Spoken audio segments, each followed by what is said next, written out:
This content is for kids. It's not for kids. Isn't that what I said? No, it's not for kids. If you are 13 years or younger, this is not for you.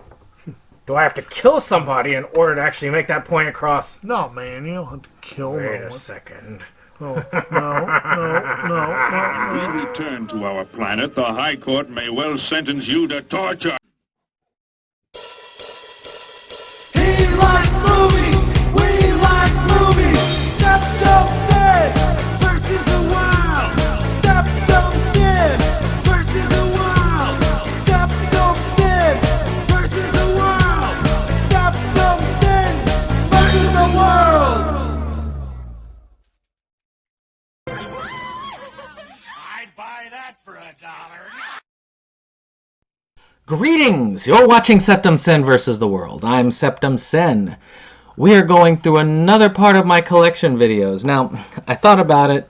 I could edit in footage, and believe it or not, I will be attempting it. Not on these because there's so many. Even in this one, which is a relatively small, actually relatively small compared to the rest. It's just, it's a lot going on, and there's a lot of editing involved. But I will be doing some top 10 lists after I have gone through all these collections. So once I finish these, the PlayStation 2, 3, 4, 5, I'm going to combine 5 with 4. I mean, there's only like 3 games I have for it. And then the Xbox and the handhelds. Once I'm done with all that, I am going to be doing top 10s for every system that I've beaten at least 10 games in. And then I'm going to be probably doing some footage and with those. Actually, no, probably. It will be. It will be done. So, let's go ahead and get started. So, first thing I'm going to go ahead and get is this memory card here. You know, this brings back a lot of memories. You can see these are old ones. I got like a Lunar sticker on it. Got my main memory card here. Now, these were important back in the day. I originally got my PlayStation. I remember having an N64 originally growing up, and I was told, hey, you got the wrong system. And I saw Final Fantasy VII on it. And I was like, I got the wrong system. So I got my real estate license, I passed the test, and I managed to get a PlayStation 1. It was epic at the time. I just can't tell you. It's just, it was epic. So this was the memory card. You needed one of those in order to try and get what you needed. So, you know, that if you didn't have one, you weren't there. And a friend of mine actually did. That's how he got so good at Resident Evil 1, is he would rent Resident Evil. He only had enough to get the PlayStation and not the memory cards. So he actually played Resident Evil 1 without a memory card. You talk about nerve-wracking. My goodness. Can you imagine playing that and going, oh crap, if I die, I literally... But if you beat it, you would get a good ranking because you would never have saved. But just how much you loved the game. So let's go ahead and get started. Alright, that's not a huge list. I got rid of most of my PlayStation 1 games a long time ago, and the majority of these games are actually my original games. I have not gotten rid of them. So the first of these is Final Fantasy IX. Now I have this on current systems, but there's a part of me that's just so nostalgic about it that I keep it. I mean, look, you got the manuals. What was the online? Because they had a strategy guide, but you had to go to Play Online to actually get the full thing on the strategy guide. I remember when Square used to do this with all their games, all this white here, and you can see how the PlayStation discs are all black on the bottom, and these are in pristine shape. These, not all of them are, but this in particular was in pristine shape. Alright, Final Fantasy Anthology. Now this brought one Final Fantasy game over for the first time, which was Final Fantasy V. But it also brought Final Fantasy VI, for the first time with its legit name, to the PlayStation. PlayStation was getting all the RPGs, and that really sucked for us people who had a Nintendo system, because Nintendo was the place to go for RPGs, and then, oh, well, we gotta go with cartridges, and they became the place for 3D platformers instead. But, you know, the art style, I beat both of these at the time again. The Final Fantasy VI, I mean, you can just play it over and over again. It's awesome. I mean, you've got the typical, but you got these great, like, arts. And here they had these CGI things that they made for this to show how awesome it was. And it was just pretty cool. It was just really cool finally getting to play 5 for the first time. I was not very,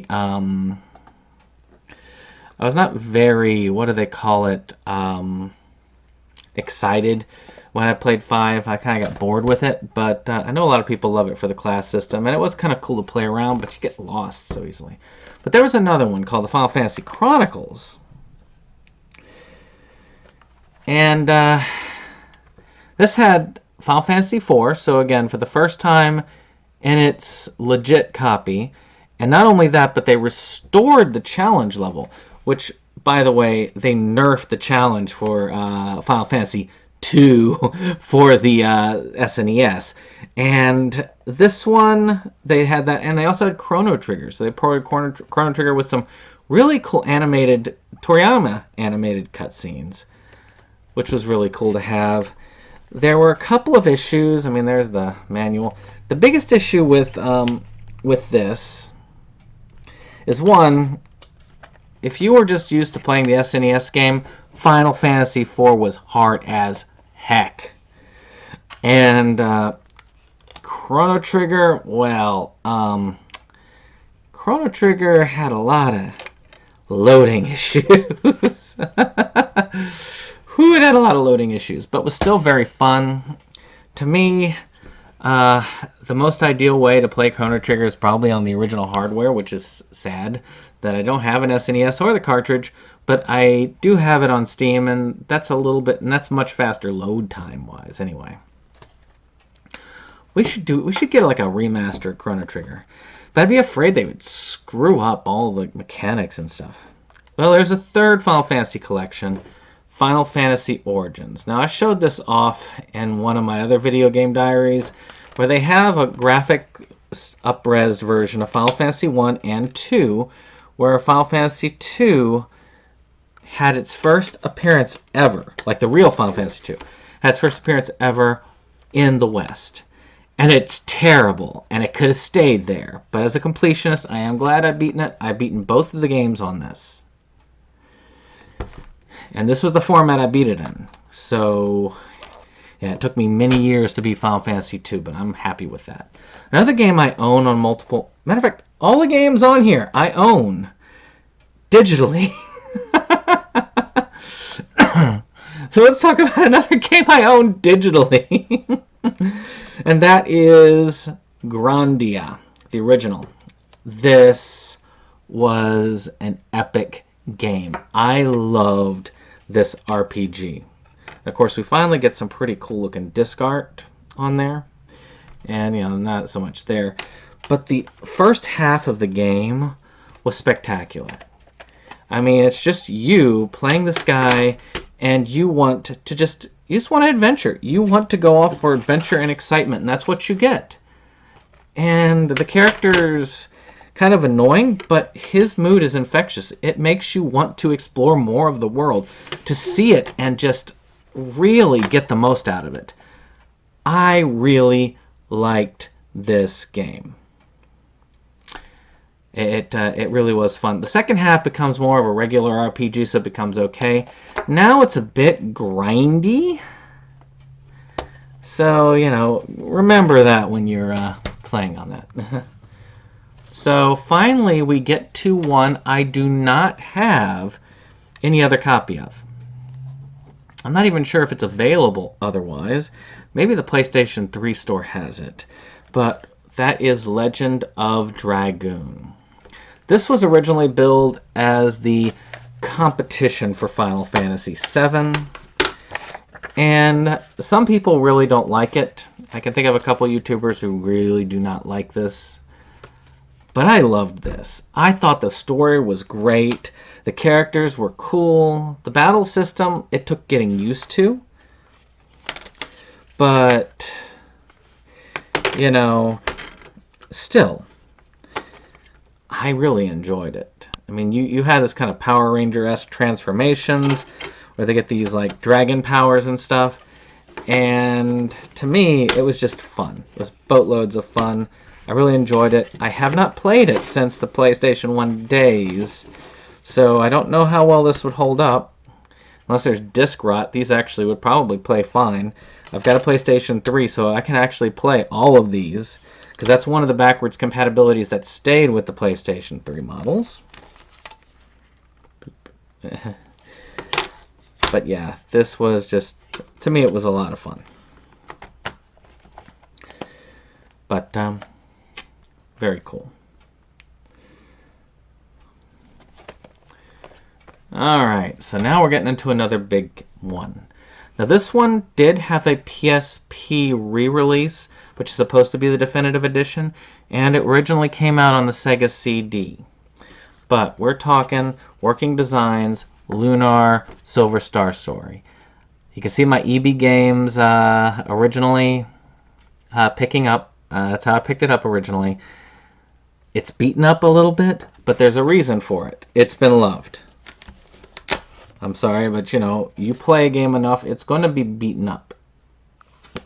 Because, you know, these things here, they're not meant to be opened a lot. You can tell the cardboard's already starting to get tired with age. But you get this, which is the book. And I love this game. I beat the heck out of this game. I mean, it's a pretty awesome thing. Of course, the original Working Designs. And this one you play as this group who find a dragon. The dragon sends them on a quest. And it becomes an epic quest related to stuff like what happened to one of their fathers. Now, this is the only one that's gotten kind of scratched. I don't know if it plays fully, but this is the soundtrack. I love this cover. I loved the soundtrack to this to death. It really was. And Working Designs does an excellent job with their releases. There's the other disc there. Look how many discs it took to do this game. 3 discs for this. And a cloth map. Still in the plastic, by the way. This one's actually worth a little bit. It's a little bit beaten up, but it's still pretty well workable. I'd have to double check the music CD to make sure it plays all the way through, but if it does, it would probably be a high dollar game. Now another one is high dollar, and one that you cannot get digitally, unfortunately, is Lunar II, Eternal Blue. Now, I did not like this one as much as the first game, but it is still a classic game. Working Designs, excellent box set. I mean, excellent. This box, unfortunately, is damaged. It's not ripped, but it came unglued at that point. So, again, it's not really... There's no damage to it, but I have to be careful with it. So first it came with this, and there's a pendant that's supposed to be in here as well, but I've got that sitting upstairs hanging. I just loved to wear the pendant a lot when I was younger, and I just never put it back in. I might have to do that one day, just restore this to the collection. I think I'll put this in like this. Trying to make sure I sort it. Because this one is worth quite a bit, because unfortunately it's not easy to get this again. And one day I might want to play this game again. This one also had its soundtrack on it. But I did not play this one as often. I'm not even taking it out. Because these sleeves will scratch the living daylight out of it. And CDs do not hold up in these cases. Of course, they have a matching manual. Look at when they cared about manuals. I mean, look at that presentation. Working Designs has always been an amazing company. If you saw Working Designs, you knew you were getting a quality game. And of course, this one looks very similar to the other game in much ways. I believe this one is, yeah, discs are still pretty pristine. And as a matter of fact, I think this one, if I just glued that box, I would be able to sell this as practically new. The box is only worn a little bit, as opposed to the other Lunar, because I only beat this one once, and I was satisfied with that. But, yeah. And there's a making of disc. I think there's a making of disc on the first game as well. Because these were both, I believe, released for the Sega CD. So there are alternate ways of getting this, but this is probably the best version of this game.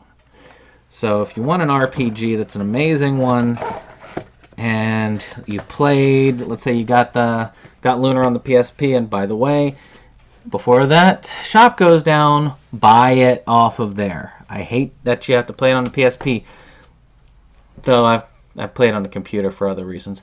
But I do have it legit. And it's worth it. It's very much worth it. Alright, I only have one of this series, and I did love this series. That's actually one of two I beat, because I did beat Tron. But I have Final Fantasy Legends, the original. Again, my original copy. I really loved this game.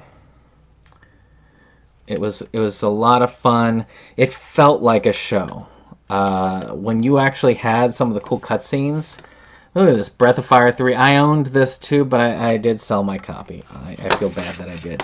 Because I really wish I had that, because it's the only way. Really, it is. It's the only way. Breath of Fire 3, you want to play it legally on a TV. That's the only way you can do it. Because the only other way you can get it is you can buy it for the PS Vita. Yeah. Another game that's really freaking awesome, another Squaresoft game. Doesn't age as well, but it's still really good. And that's Parasite Eve.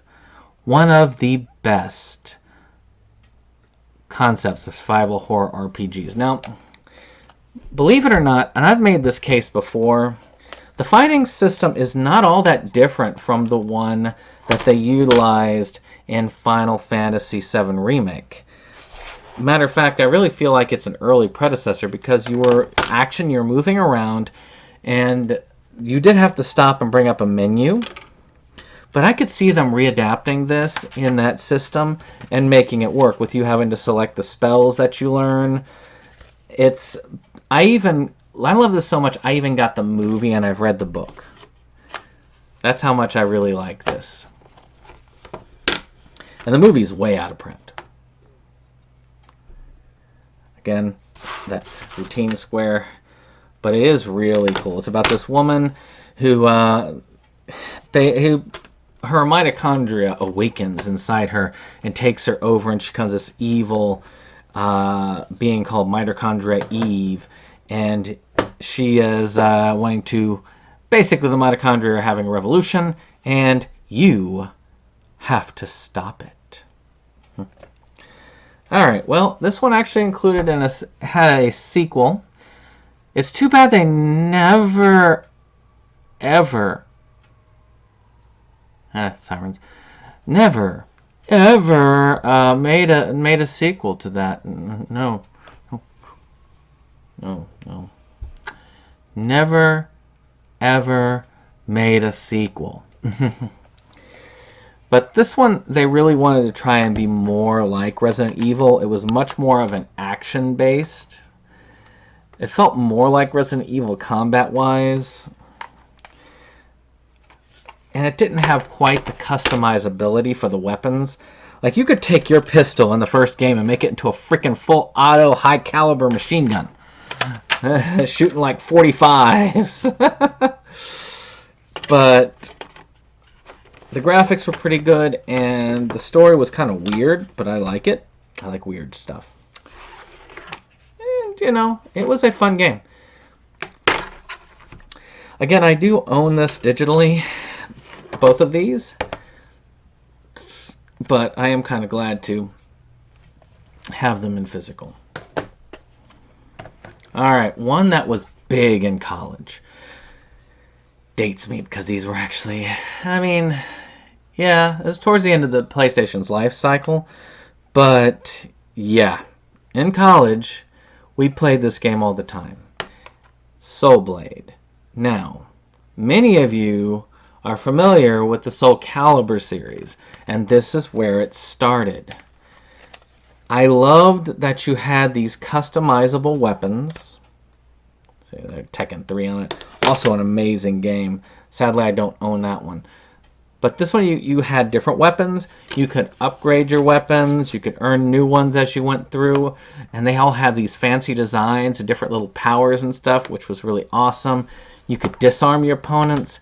It was just, I mean, to me, it was just fun. And I usually get my ass handed to me, but it was okay because it really was a fun game. Soul Blade really earned Soulcalibur's place in the market. Soulcalibur took that formula and refined it, and sadly, only on the Dreamcast. So, this one is the only one in this series that I own physically. I own a lot of the other ones digitally, and sadly, this is the only one I have beaten. And that is Star Ocean, the second story. Star Ocean is very similar to any of the other Tales games. It has that sort of action-y fighting game type system. I really do love I mean, that is a cool disc. And, you know, it's space. You go down to a planet, and I think you're on that same planet for most of the game. But this is one of the ones that has been looked at as probably one of the best of the Star Ocean series. It does have some remakes on other system hardware, but this is the one I remember, and it really is a good game. It is excellent. Lots to do, lots of fun. A lot of cool characters you can recruit. I need to get back into this and just, you know, have some fun with it. Again, maybe throw it in the PlayStation 5. Sadly, this case is a little bit cracked, but the discs are still pristine. Now, one, unfortunately, where the disc is not as pristine, but it still works, to my knowledge, is Suikoden 2. This is probably one of the best RPGs on the system. And for a system known for its RPGs, yeah, that's saying something. And you can recruit tons of people. But yeah, this one definitely has a lot of scratching on it. I don't know if you can see it, but there are a lot of light scratches. So my hope is that it still plays well. This is probably one of my most valuable ones at that, because of how awesome this is. I own this digitally, so you know, it is there. But hey, what it is, what it is. All right, so almost done. Another one that is Tales-like, because it's one of the first of the Tales games. The Tales of Fantasia is the very first, and this is Tales of Destiny. I fell in love with this game. It's one of 2 Tales games I have beaten. I've beaten this one in Tales of Abyss. This is a 1-discer, but they had the giant manual, which is kind of funny. But you can see it's because the Tales of Fantasia looks a lot like this, and it's a Super Nintendo game. So I really feel like this one was much weaker than the hardware, and the hardware is able to run it really well. I mean, there's one of the characters on here, and a little Namco tip line. I don't think that you're gonna call it and win today, but let's see here, 95 cents per minute, or you can actually get a live counselor for $1.15. All the hints, tricks, and cheats. Under 18, please. Have your parents' permission. Touchstone phones only. Because back in those days, some people still had rotary phones. Not many, though. So, but enough to make you go. You gotta clarify. But it really was a fun game. It was one of the first I'd ever played in with that type of fighting style, and I always thought, this is like combining my two favorite things, Final Fantasy and Street Fighter. Yeah. Finally, we have Xenogears. There's a Squaresoft abundance in my collection here. And this one I am conflicted on. For those of you who have witnessed stuff from my stuff before, this is one, I got this digitally. The only ones on here that I do not own digitally are Tales of Destiny, Star Ocean, Soul Blade, and Lunar II. And Legend of Dragoon, I believe. Maybe. I can't remember. This one was really good. It had an awesome fighting mechanic, and I love the integrated platforming. Some people don't. Plus, I also really liked the going back and forth between mech combat. But for some reason, they just ran out of money, and because they ran out of money, they weren't able to finish the game as they needed to. So basically, they took their time. It was really awesome for the first half. Second half is, here's your story. All right, action sequence. Story, action sequence. Story, action sequence. Story, you're at the end. Die. And that last boss was tough, because you could only upgrade your mechs to a certain level, and the boss fight was hard as nails, even with fully upgraded mechs.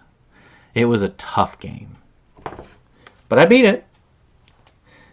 And I would love to see them do a remake of this. They wouldn't have to do a lot with the combat style. A lot of it would be centered on upgrading the graphics and then finishing it as it was meant to be finished. Well, that's my entire PlayStation 1 collection. I hope you've enjoyed this video. If you do, hit that like button, hit that subscribe, and share. But, best of all, we'll see you on the next one.